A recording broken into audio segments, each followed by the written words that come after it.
Hello മക്കളെ, big boss താരം Adila and Noora, നിങ്ങളുടെ ചെറിയൊരു സംസാരം. കാരണം നിങ്ങൾ ഈ സമൂഹത്തിന് എന്താണ് മക്കളെ കാണിച്ചു കൊടുക്കുന്നത്? നിങ്ങളെ കണ്ടിട്ടാണല്ലോ മക്കളെ ഈ തലമുറയും ഈ ഇപ്പോഴുള്ള മക്കളും കണ്ടുപഠിക്കുന്നത്. ഏ ഈ സാധാരണപ്പെട്ട ഞങ്ങളെപ്പോലെ ഉള്ളവർക്ക് ഇതൊന്നും മനസ്സിലാകുന്നില്ല. കാരണം ഇതൊന്നും പറയാതിരിക്കാനും പറ്റുന്നില്ല. കാരണം ഈ സമൂഹത്തിന് എന്താണോ നിങ്ങൾ ചെയ്യുന്നത് ഇതൊന്നും നമുക്കൊട്ടും മനസ്സിലാകുന്നുമില്ല. കാരണം ഇത്രയും നിങ്ങളെ പഠിപ്പിച്ച് ഇത്രയും വലുതാക്കി ഇങ്ങനെയൊക്കെ കാണിക്കുമെന്ന് നിങ്ങളുടെ കുടുംബക്കാരും നിങ്ങളുടെ ഉമ്മയും ഉപ്പയും ഒന്നും പ്രതീക്ഷിച്ച് കാണത്തില്ല മക്കളെ. അവസാനം നിങ്ങൾക്ക് അവർക്ക് കൊടുത്ത ടെൻഷൻ ഇത് മാത്രം. അവരെത്രമാത്രം തീ തിന്നുന്നെന്ന് നിങ്ങൾക്ക് അറിയുമോ? അറിയുന്നില്ല. പക്ഷേ അവർ ഒരുപാട് തീ തിന്നുകൊണ്ടാണ് ഇരിക്കുന്നത്.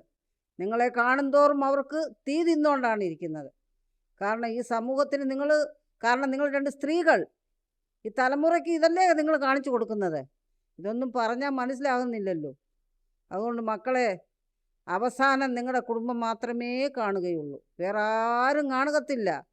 പറയാൻ 100 പേര് കാണും, അല്ലെങ്കിൽ ഇത് പറഞ്ഞു തരാൻ 100 പേര് കാണും. പക്ഷേ നിങ്ങൾ രണ്ടുപേരും മനസ്സിലാക്കുക, ഇതൊന്നും ശരിയല്ലെന്നുള്ളത് നിങ്ങൾ സ്വന്തമായിട്ട്. കാരണം ആദില ആൻഡ് നൂറ എന്ന് പറയുന്നത് നല്ല പെരുമയുള്ള പേര്.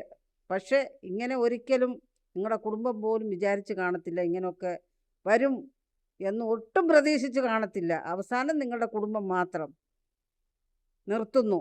ബിഗ് ബോസ് താരം ആദില ആൻഡ് നൂറ.